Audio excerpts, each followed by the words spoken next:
बिल्कुल आप नहीं। लोग को बताना चाहिए था जनता को कि तुम्हारी गाड़ी में E20 डल रहा है अब। पर मैडम जल्दी मत करिए, थोड़ा समझ लीजिए। ठीक है, आप बताइए, एकदम फटाफट एक बरस नहीं, निकलना है। नहीं, मगर सवाल तो आएंगे सर। अरे- पहले तो नितिन गडकरी जी ने कभी ये बात नहीं मानी थी कि एथेनॉल से माइलेज कम होती है। जब हरदीप पुरी जी ने ये बात मानी तब उन्होंने मानी। ब्लेंडेड आपको पेट्रोल जब फिर यूज आपको- कर रहे फिर हैं आपको- तो माइलेज नहीं, कम फिर होगी आपको- कि नहीं, बस इतना ही फिर- पूछा मैंने। आप गलत बोलती हो, फिर समझो। देश की जनता अभी सीरियसली कंफ्यूज है कि नितिन गडकरी जी के पास पेट्रोलियम का पारभार है कि इनके पास ट्रांसपोर्ट का डिपार्टमेंट है। ऐसा आप नहीं है। एथेनॉल के ब्रांड एम्बेसडर बन के बैठे हुए हैं।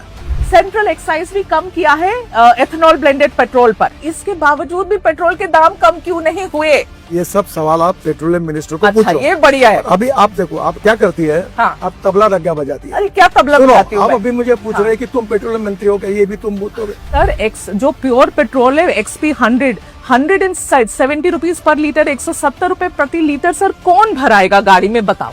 ये पेट्रोलियम विषय के जितने प्रश्न है ना, आप वो पेट्रोलियम मंत्री से ही बात करें। आपके बेटे की जो कंपनी है सियान एग्रो, उसकी नेट प्रॉफिट पिछले 5 सालों में 4500% ऊपर बढ़ गई है।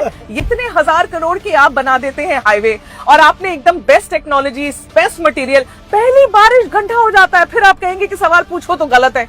ऐसे कैसे? मैं एंटी नेशनल थोड़ी हो जाऊंगी सवाल पूछूंगी तो। मैं आपको पूछिए। दिल्ली देहरादून पूछूंगी सर, उस पे गड्ढे हुए थे सर। तो आप सबको पेड कैंपेन बोलेंगे, आप कहेंगे सब पेड कैंपेन है, सब ऐसे लोग हैं। ऐसे नहीं, जनता के भी सवाल है ना सर, कभी तो मान लेना चाहिए। अगर कोई बात झूठ बोलने से डिफेमेशन केस होती है। हाँ, आपने जो पढ़ा इसके ऊपर मैं आपके ऊपर डिफेमेशन केस भी कर सकता हूँ।